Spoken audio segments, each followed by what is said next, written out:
दुनिया की सबसे बड़ी अर्थव्यवस्था अमेरिका जब किसी देश पर टैरिफ लगाता है तो उसकी गूंज सिर्फ व्यापार तक ही सीमित नहीं रहती है, बल्कि आम जनता की जेब पर भी इसका सीधा असर पड़ता है। साल 2025 में अमेरिका की ओर से कई देशों पर टैरिफ लगाया गया। इसमें कई बड़े बड़े बदलाव किए गए।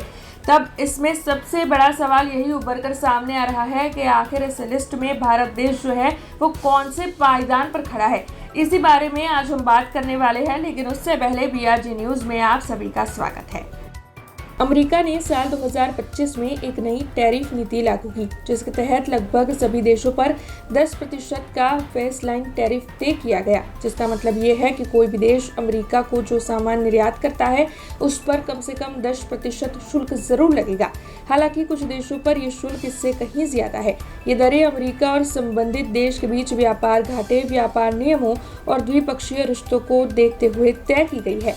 अब अगर कम टैरिफ वाले देशों की सूची देखी जाए तो इस लिस्ट में भारत का नंबर टॉप देशों से नीचे आ चुका है।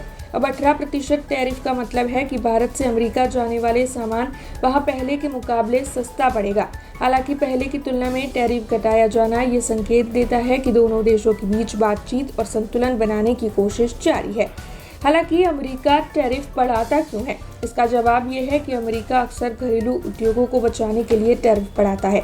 इसके अलावा ये कदम व्यापारिक दबाव बनाने और दूसरे देशों को अपनी नीतियां बदलने के लिए मजबूर करने के मकसद से भी उठाया जाता है।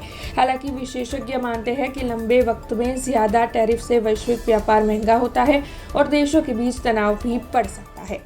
हमसे जुड़े रहने के लिए हमारे YouTube चैनल को सब्सक्राइब करें और नई वीडियो की नोटिफिकेशन के लिए बेल आइकॉन को दबाएं।